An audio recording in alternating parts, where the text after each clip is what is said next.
Hello everybody, this is Kate at the Library of Whispers, and today I'm going to take a look at the adventures of Sherlock Holmes, Sir Arthur Conan Doyle again, and this time I'm going to read in a soft-spoken voice one of the short stories.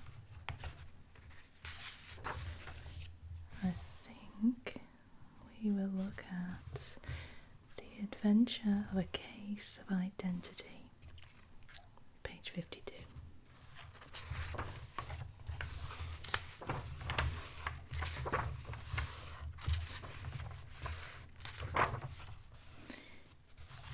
Here we go.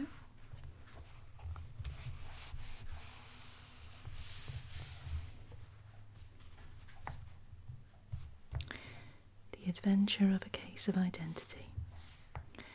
My dear fellow, said Sherlock Holmes, as we sat on either side of the fire in his lodgings at Baker Street, life is infinitely stranger than anything which the mind of man could invent. We would not dare to conceive the things which are really mere commonplaces of existence, if we could fly out of that window hand in hand, hover over this great city, gently remove the roofs, and peep in at the queer things which are going on, the strange coincidences, the plannings, the cross-purposes, the wonderful chains of events, working through generations, and leading to the most outre results. It would make all fiction, with its conventionalities and foreseen conclusions, most stale and unprofitable. And yet I am not convinced of it, I answered. The cases which come to light in the papers are, as a rule, bald enough and vulgar enough. We have in our police reports realism pushed to extreme limits, and yet the result is, it must be confessed, neither fascinating nor artistic. A certain selection and discretion must be used in producing a realistic effect, remarked Holmes.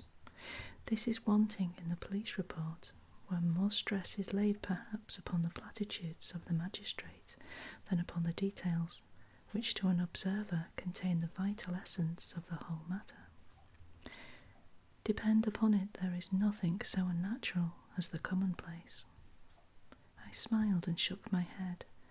I can quite understand you thinking so, I said.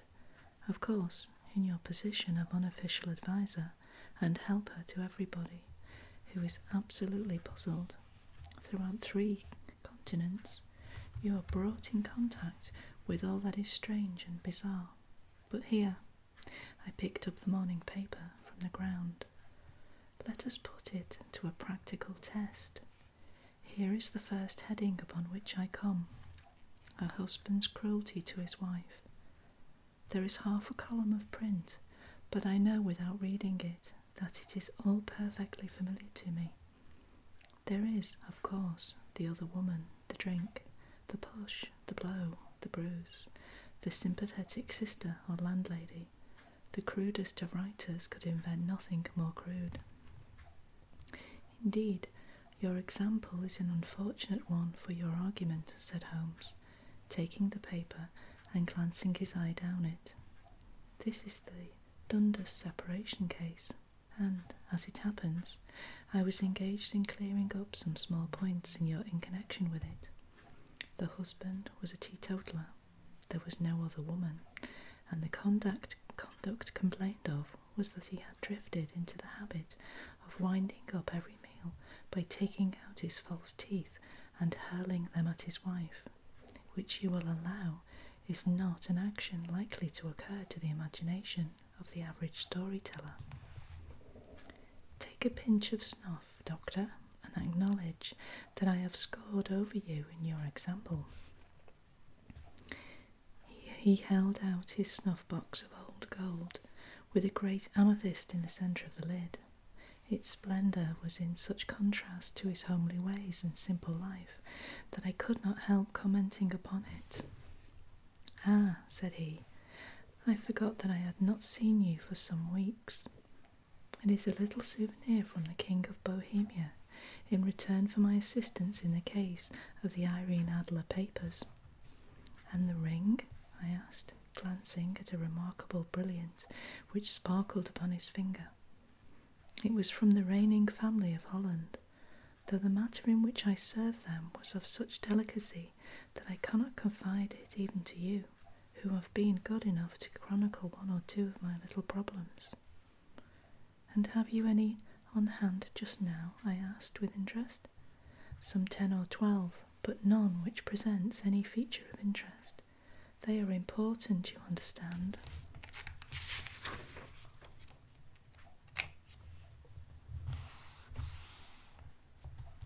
Without being interesting. Indeed, I have found that it is usually in unimportant matters that there is a field for the observation and for the quick analysis of cause and effect which gives the charm to an investigation. The larger crimes are apt to be the simpler, for the bigger the crime, the more obvious as a rule in the motive. In these cases, save for one rather intricate matter which has been referred to me from Marseille, there is nothing which presents any features of interest. It is possible, however, that I may have something better before very many minutes are over, for this is one of my clients, or I am much mistaken. He had risen from his chair and was standing between the parted blinds, gazing down into the dull, neutral-tinted London street.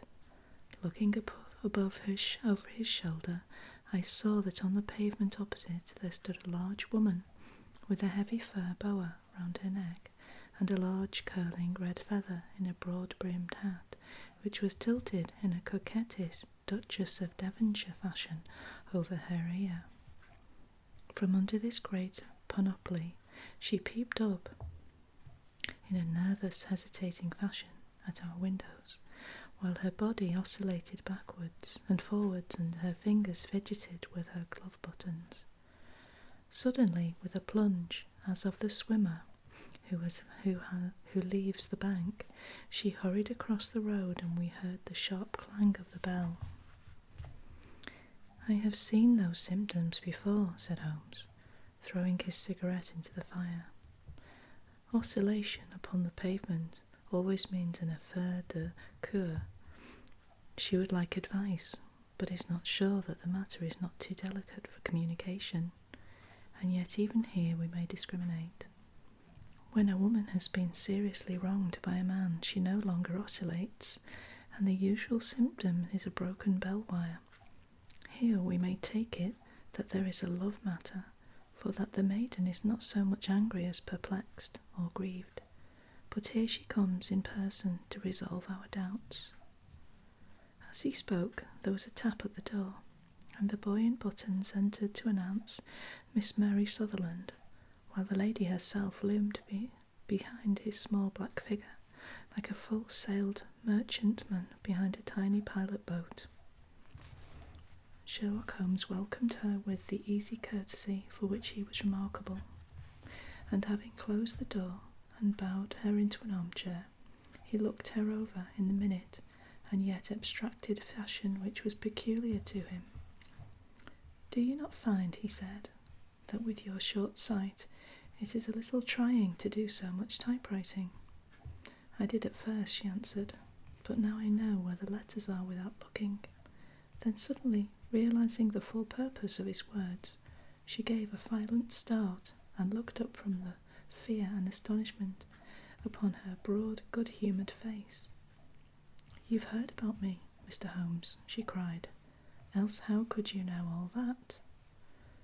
"Never mind," said Holmes, laughing. "It is my business to know things. Perhaps I have trained myself to see what others overlook.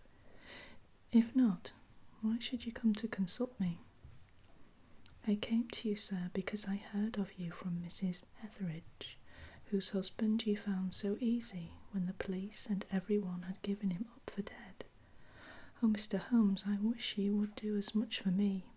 I'm not rich, but still I have 100 a year in my own right, besides the little that I make by the machine, and I would give it all to know what has become of Mr. Hosmer Angel. Why did you come away to consult me in such a hurry? Said Sherlock Holmes, with his fingertips together and his eyes to the ceiling. Again, a startled look came over the somewhat vacuous face of Miss Mary Sutherland. Yes, I did bang out of the house, she said, for it made me angry to see the easy way in which Mr. Windybank, that is, my father, took it all.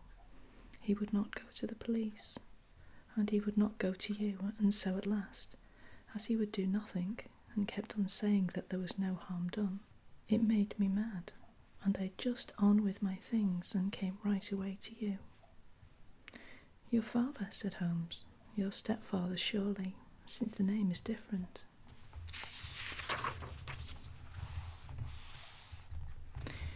Yes, my stepfather. I call him father, though it sounds funny too, for he is only 5 years and 2 months older than myself. And your mother is alive? Oh yes, mother is alive and well. I wasn't best pleased, Mr. Holmes, when she married again so soon after father's death, and a man who was nearly 15 years younger than herself. Father was a plumber in the Tottenham Court Road, and he left a tidy business behind him, which mother carried on with Mr. Hardy, the foreman. But when Mr. Windybank came, he made her sell the business, for he was very superior, being a traveller in wines. They got 4,700 for the goodwill and interest, which wasn't near as much as father could have got if he had been alive. I had expected to see Sherlock Holmes impatient under this rambling and inconsequential narrative, but on the contrary he had listened with the greatest concentration of attention. Your own little income, he asked. Does it come out of the business? Oh no, sir, it is quite separate, and was left me by my Uncle Ned in Auckland. It is in New Zealand stock, paying 4.5%. £2,500 was the amount, but I can only touch the interest. You interest me extremely, said Holmes, and since you draw so large a sum as 100 a year, with what you earn into the bargain, you no doubt travel a little, and indulge yourself in every way. I believe that a single lady can now get on very nicely upon an income of about £60. I could do with much less than that, Mr. Holmes, but you understand that as long as I live at home, I don't wish to be a burden to them, and so they have the use of the money just while I am staying with them. Of course, that is only just for the time. Mr. Windybank draws my interest, and every quarter, and pays it over to mother, and I find that I can do pretty well with what I earn at typewriting. It brings me 2p a sheet, and I can often do from 15 to 20 sheets in a day. You have made your position very clear to me, said Holmes. This is my friend Dr. Watson, before whom you can speak as freely as before myself. Kindly tell us now all about your connection with Mr. Hosmer Angel. A flush stole over Miss Sutherland's face, and she picked nervously at the fringe of her jacket. I met him first at the gasfitter's ball, she said. They used to send father tickets when he was alive, and then afterwards they remembered us and sent them to mother.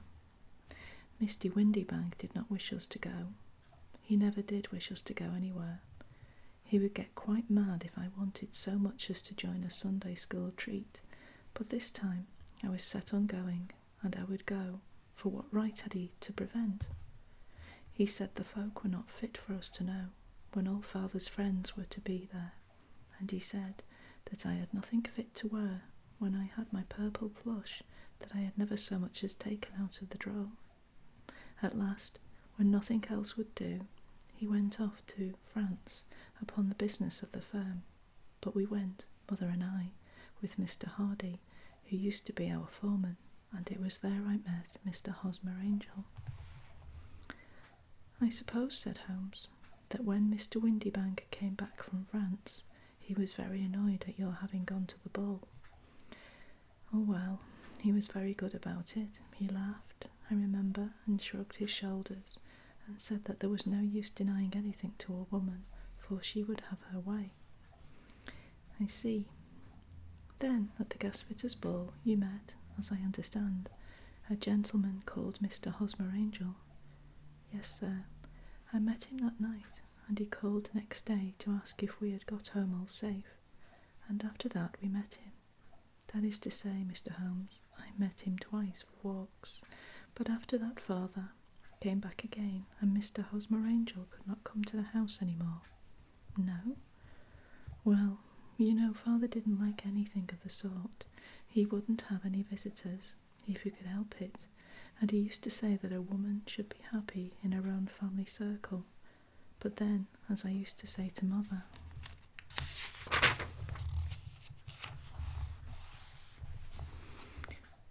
a woman wants her own circle to begin with, and I had not got mine yet. But how about Mr. Hosmer Angel? Did he make no attempt to see you? Well, father was going off to France again in a week, and Hosmer wrote and said that it would be safer and better not to see each other until he had gone. We could write in the meantime, and he used to write every day. I took the letters in the morning so that there was no need for father to know. Were you engaged to the gentleman at this time? Oh yes, Mr. Holmes. We were engaged after the first walk that we took. Hosmer, Mr. Angel, was a cashier in an office in Leadenhall Street, and what office? That's the worst of it, Mr. Holmes, I don't know. Where did he live then? He slept on the premises, and you don't know his address? No, except that it was Leadenhall Street. Where did you address your letters then? To the Leadenhall Street post office, to be left till called for. He said that if they were sent to the office, he would be chaffed by all the other clerks about having letters from a lady, so I offered to typewrite them, like he did his, but he wouldn't have that, for he said that when I wrote them, they seemed to come from me, but when they were typewritten, he always felt that the machine had come between us. That will just show you how fond he was of me, Mr. Holmes, and the little things that he would think of. It was most suggestive, said Holmes. It has long been an axiom of mine that the little things are infinitely the most important. Can you remember any other little things about Mr. Hosmer Angel? He was a very shy man, Mr. Holmes. He would rather walk with me in the evening than in the daylight, for he said that he hated to be conspicuous. Very retiring and gentlemanly he was. Even his voice was gentle. He'd had the quinsy and swollen glands when he was young, he told me, and it had left him with a weak throat and a hesitating, whispering fashion of speech. He was always well dressed, very neat and plain, but his eyes were weak, just as mine are, and he wore tinted glasses against the glare. Well, and what happened when Mr. Windybank, your stepfather, returned to France? Mr. Hosmer Angel came to the house again and proposed that we should marry before father came back. He was in dreadful earnest, and made me swear with my hands on the testament that whatever happened I would always be true to him. Mother said he was quite right to make me swear, and that it was a sign of his passion. Mother was all in his favour from the first, and was even fonder of him than I was. Then, when they talked of marrying within the week, I began to ask about father, but they both said never to mind about father, but just to tell him afterwards, and mother said she would make it all right with him. I didn't quite like that, Mr. Holmes. It seemed funny that I should ask his leave, as he was only a few years older than me, but I didn't want to do anything on the sly, so I wrote to father at Bordeaux, where the company has its French offices, but the letter came back to me on the very morning of the wedding. It missed him then? Yes, sir, for he had started to England just before it arrived. Ha, that was unfortunate. Your wedding was arranged then for the Friday. Was it to be in church? Yes, sir, but very quietly. It was to be at St. Saviour's near King's Cross, and we were to have breakfast afterwards at the St. Pancras Hotel. Hosmer came for us in a hansom, but as there were two of us, he put us both into it and stepped himself into a four-wheeler, which happened to be the only other cab in the street. We got to the church first, and when the four-wheeler drove up, we waited for him to step out, but he never did. And when the cabman got down from the box and looked, there was no one there. The cabman said he could not imagine what had become of him, for he had seen him get in with his own eyes. That was last Friday, Mr. Holmes, and I have never seen or heard anything since then to throw any light upon what became of him. It seems to me that you have been very shamefully treated, said Mr. Holmes. Oh, no, sir, he was too good and kind to leave me so. Why, all the morning he was saying to me that whatever happened, I was to be true, and that even if something quite unforeseen occurred to separate us, I was always to remember that I was pledged to him, and that he would claim his pledge sooner or later. It seems strange talk for a wedding morning, but what has happened since gives a meaning to it. Most certainly it does. Your own opinion is, then, that some unforeseen catastrophe has occurred to him. Yes, sir, I believe that he foresaw some danger, or else he would not have talked so, and then I think that what he foresaw happened. But you have no notion as to what it could have been. None. One more question. How did your mother take the matter? She was angry and said that I was never to speak of the matter again. And your father? Did you tell him? Yes, and he seemed to think, with me, that something had happened and that I should hear of Hosmer again.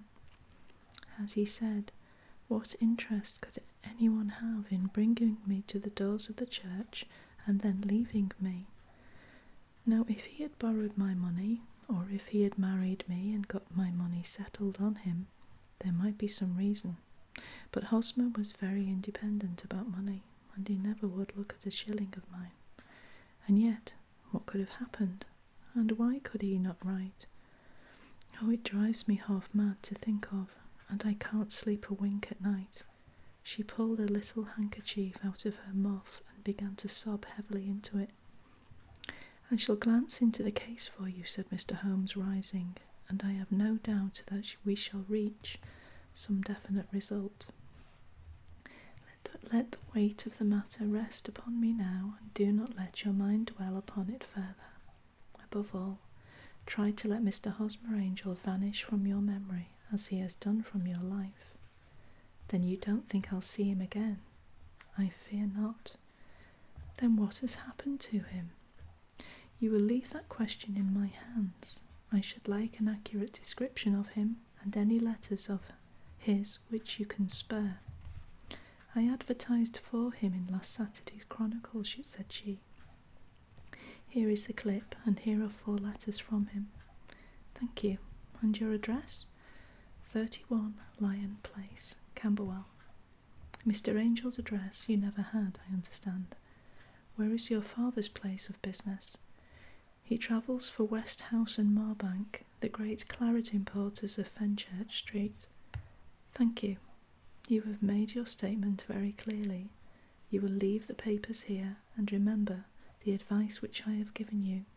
Let the whole incident be a sealed book, and do not allow it to affect your life. You are very kind, Mr. Holmes, but I cannot do that. I shall be true to Hosmer. He shall find me ready when he comes back.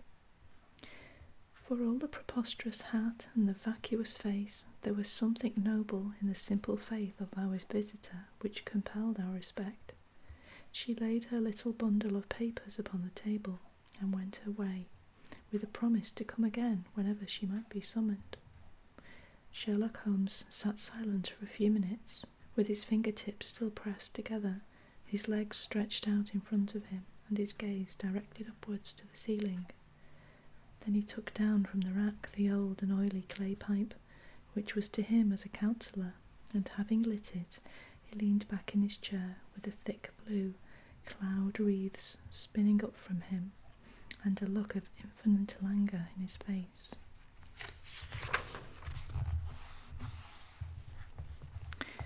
Quite an interesting study, that maiden, he observed. I found her more interesting than her little problem, which, by the way, is rather a trite one. You will find parallel cases if you consult my index in Andover in 77, and there was something of the sort at The Hague last year. Old as is the idea, however, there were one or two details which were new to me, but the maiden herself was most instructive. You appeared to read a good deal upon her which was quite invisible to me, I remarked. Not invisible, but unnoticed, Watson. You did not know where to look, and so you missed all that was important. I can never bring you to realise the importance of sleeves, the suggestiveness of thumbnails, or the great issues that may hang from a bootlace. Now, what did you gather from that woman's appearance? Describe it. Well, she had a slate-coloured, broad-brimmed straw hat, with a feather of a brickish red. Her jacket was black, with black beads sewn upon it, and a fringe of little black jet ornaments. Her dress was brown, rather darker than coffee colour, with a little purple plush at the neck and sleeves. Her gloves were greyish, and were worn through at the right forefinger. Her boots I didn't observe. She had small, round, hanging gold earrings, and a general air of being fairly well-to-do, in a vulgar, comfortable, easy-going way. Sherlock Holmes clapped his hands softly together and chuckled. "'Pon my word, Watson, you are coming along wonderfully. You have really done very well indeed. It is true that you have missed everything of importance, but you have hit upon the method, and you have a quick eye for colour. Never trust to general impressions, my boy, but concentrate yourself upon details. My first glance is always at a woman's sleeve. In a man it is perhaps better first to take the knee of the trouser. As you observe, this woman had a plush upon her sleeves, which is a most useful material for showing traces. The double line a little above the wrist, where the typewritist presses against the table, was beautifully defined. The sewing machine of the band arm type leaves a similar mark, but only on the left arm, and on the side of it farthest from the thumb, instead of being right across the broadest part, as this was. I then glanced at her face, and observing the dint of a pince-nez at either side of her nose, I ventured a remark upon short sight and typewriting, which seemed to surprise her. It surprised me, but surely it was very obvious.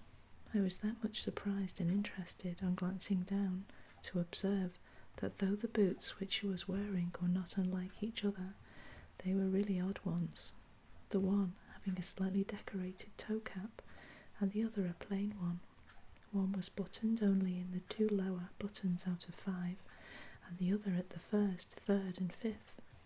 Now when you see that a young lady, otherwise neatly dressed, has come away from home with odd boots, half-buttoned, it is no great deduction to say that she came away in a hurry.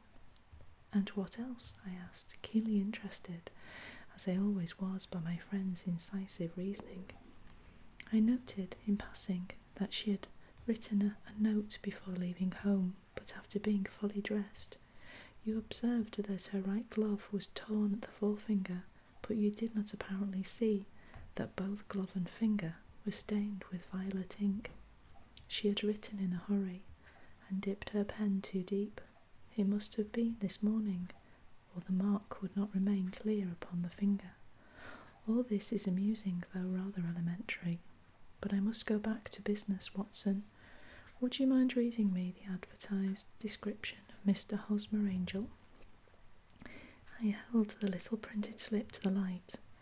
Missing, it said, on the morning of the 14th, a gentleman named Hosmer Angel, about 5'7" in height, strongly built, sallow complexion, black hair, a little bald in the centre, bushy, black side whiskers, and a moustache, tinted glasses, slight infirmity of speech, was dressed when last seen in black frock coat, faced with silk, black waistcoat, gold Albert chain, and grey Harris tweed trousers with brown gaiters over elastic-sided boots, known to have been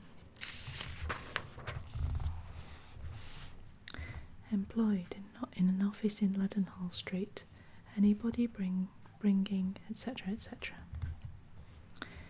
"That will do," said Holmes. "As to the letters," he continued, glancing over them, "they are very commonplace, absolutely no clue in them to Mr. Angel, save that he quotes Balzac once. There is one remarkable point, however, which will no doubt strike you.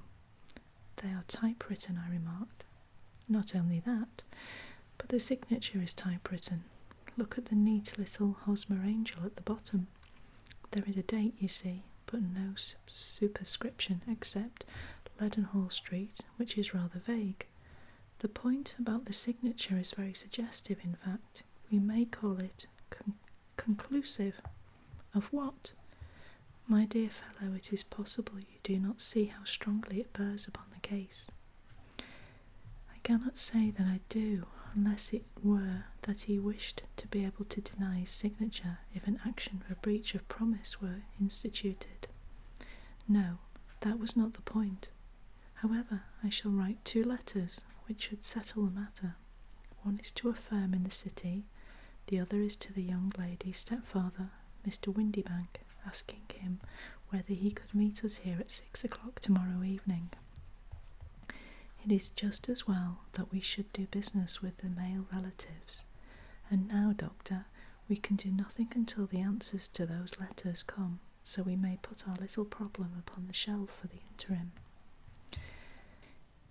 I had so many reasons to believe in my friend's subtle powers of reasoning and extraordinary energy in action that I felt that he must have some solid grounds for the assured and easy demeanour with which he treated the singular mystery which he had been called upon to fathom.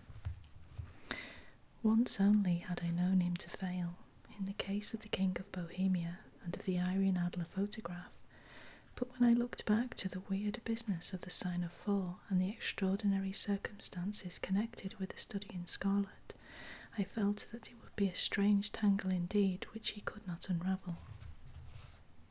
I left him then, still puffing at his black clay pipe, with the conviction that when I came again on the next evening, I would find that he held in his hands all the clues which would lead up to the identity of the disappearing bridegroom of Miss Mary Sutherland. A professional case of great gravity was engaging my own attention at the time, and the whole of next day I was busy at the bedside of the sufferer. It was not until close upon 6 o'clock that I found myself free and was able to spring into a hansom and drive to Baker Street, half afraid that I might be too late to assist at the denouement of the little mystery. I found Sherlock Holmes alone, however, half asleep, with his long, thin form curled up in the recesses of his armchair. A formidable array of bottles and test tubes, with the pungent, cleanly smell of hydrochloric acid, told me that he had spent his day in the chemical work which was so dear to him. "Well, have you solved it?" I asked as I entered. "Yes. It was the bisulfate of barter." No, the mystery," I cried. "Oh, that. I thought of the salt that I have been working upon. There was never any mystery in the matter, though, as I said yesterday. Some of the details are of interest. The only drawback is that there is no law, I fear, that can touch the scoundrel." "Who was he, then, and what was his object in deserting Miss Sutherland?" The question was hardly out of my mouth, and Holmes had not yet opened his lips to reply, when we heard a heavy footfall in the passage and a tap at the door. "This is the girl's stepfather, Mr. James Windybank," said Holmes. "He has written to me to say that he would be here at 6. Come in." The man who entered was a sturdy, middle-sized fellow, some 30 years of age, clean-shaven and sallow-skinned, with a bland, insinuating manner and a pair of wonderfully sharp and penetrating grey eyes. He shot a questioning glance at each of us, placed his shiny top hat upon the sideboard, and with a slight bow sidled down into the nearest chair.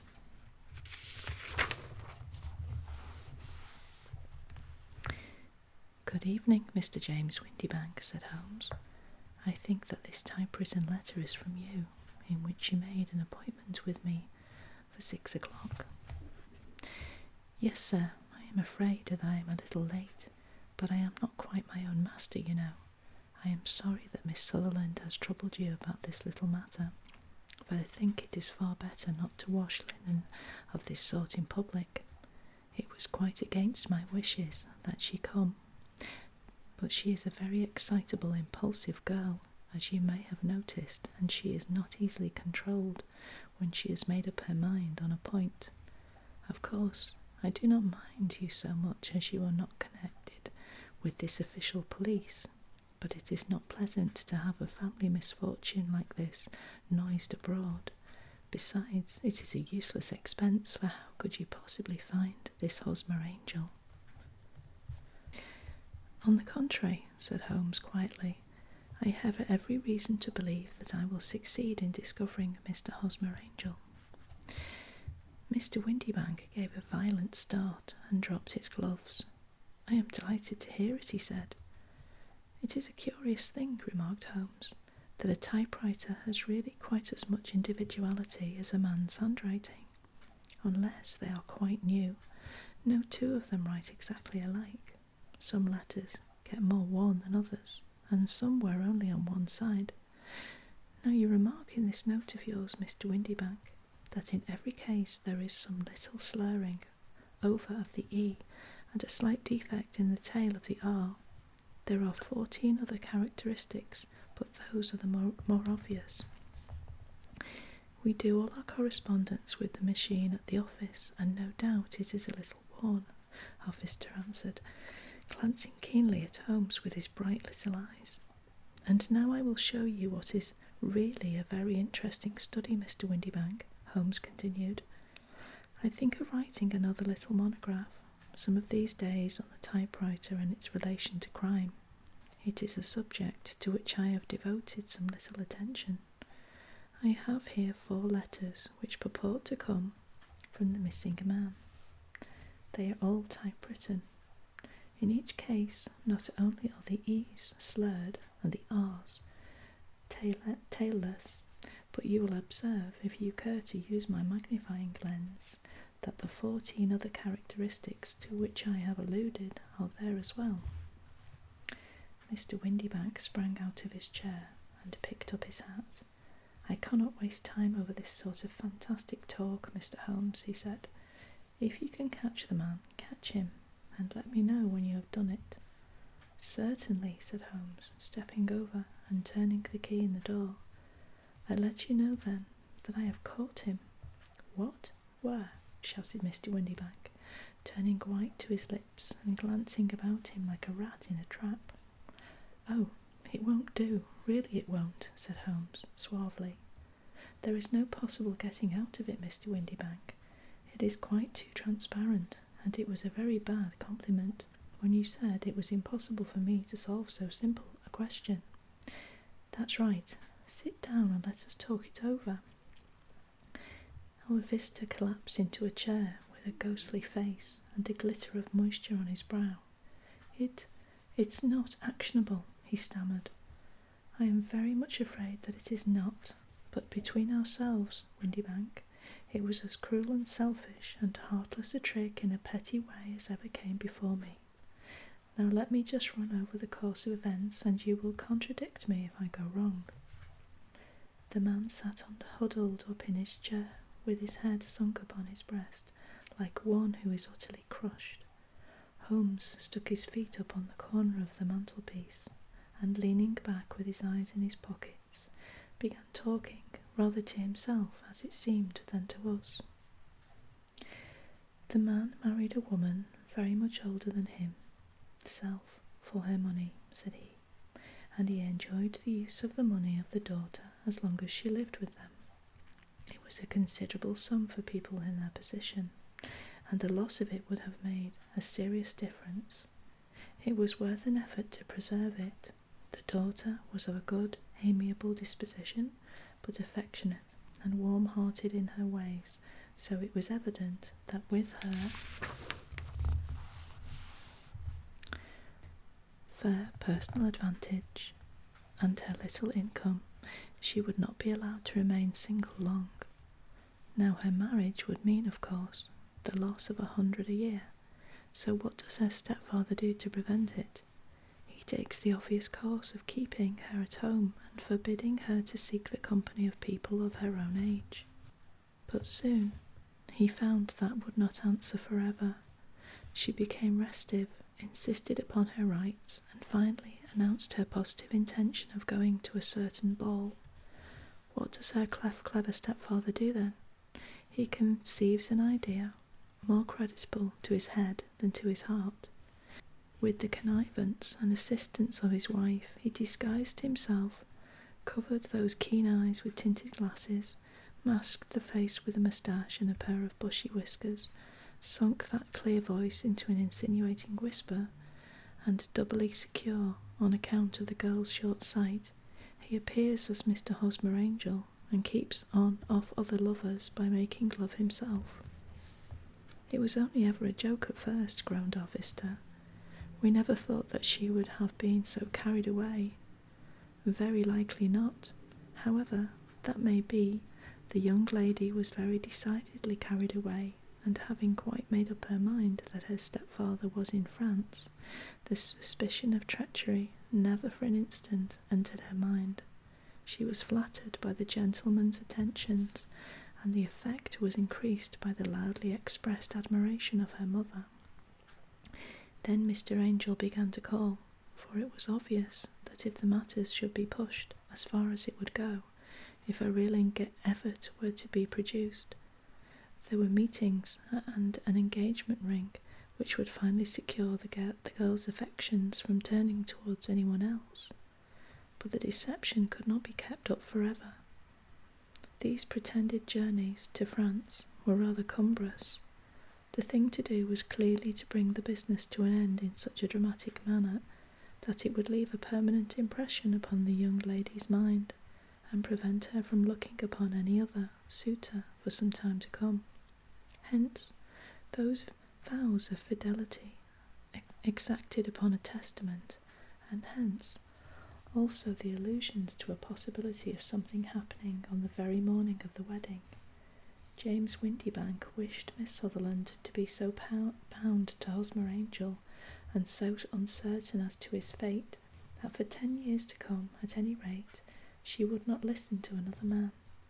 As far as the church door he brought her, and then, as he could go no further, he conveniently vanished away by the old trick of stepping in at one door of a four-wheeler and out the other. I think that was the chain of events, Mr. Windybank. Our visitor had recovered something of his assurance while Holmes had been talking, and he rose from his chair now with a cold sneer upon his pale face.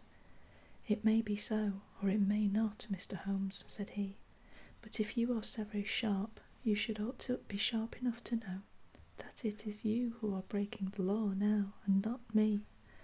I have done nothing actionable from the first, but as long as you keep that door locked, you lay yourself open to an action for assault and illegal constraint." "The law cannot, as you say, touch you," said Holmes, unlocking and throwing open the door. "Yet there never was a man who deserved punishment more. If the young lady has a brother or a friend, he ought to lay a whip across your shoulders. By Jove," he continued, flushing up at the sight of the bitter sneer upon the man's face, "it is not part of my duties to my client, but here's a hunting crop handy, and I think I shall just treat myself to—" He took 2 swift steps to the whip, but before he could grasp it, there was a wild clatter of steps upon the stairs. The heavy hall door banged, and from the window we could see Mr. James Windybank running at the top of his speed down the road. "There's a cold-blooded scoundrel," said Mr. Holmes, laughing, as he threw himself down into his chair once more. "That fellow will rise from crime to crime until he does something very bad and ends up on a gallows. The case has, in some respects, been not entirely devoid of interest. I cannot now entirely see all the steps of your reasoning, I remarked.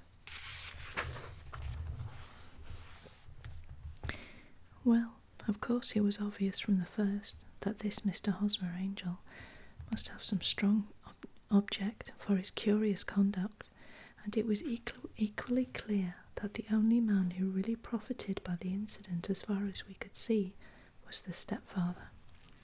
Then, the fact that two men were never together, but that the one always appeared when the other was away, was suggestive. So were the tinted spectacles and the curious voice, which both hinted at a disguise, as did the bushy whiskers. My suspicions were all confirmed by his peculiar action in typewriting his signature, which of course inferred that his handwriting was so familiar to her that she would recognise even the smallest sample of it. You see, all these isolated facts, together with many minor ones, all pointed in the same direction. And how did you verify them? Having once spotted my man, it was easy to get corroboration. I knew the firm for which this man worked. Having taken the printed description, I eliminated everything from it which could be the result of a disguise, the whiskers, the glasses, the voice, and I sent it to the firm with a request that they would inform me whether it answered the description of any of their travellers. I had already noticed the peculiarities of the typewriter, and I wrote to the man himself at his business address, asking him if he would come here. As I expected, his reply was typewritten, and revealed the same trivial but characteristic defects. The same post brought me a letter from Westhouse and Marbank of Fenchurch Street to say that the description tallied in every respect with that of their employee, James Windybank. Voilà tout. And Miss Sutherland. If I tell her, she will not believe me. You may remember the old Persian saying, "There is danger for him who taketh the tiger cub, and danger also for whoso snatches a delusion from a woman." There is as much sense in Hafiz as in Horace, and as much knowledge of the world. The end.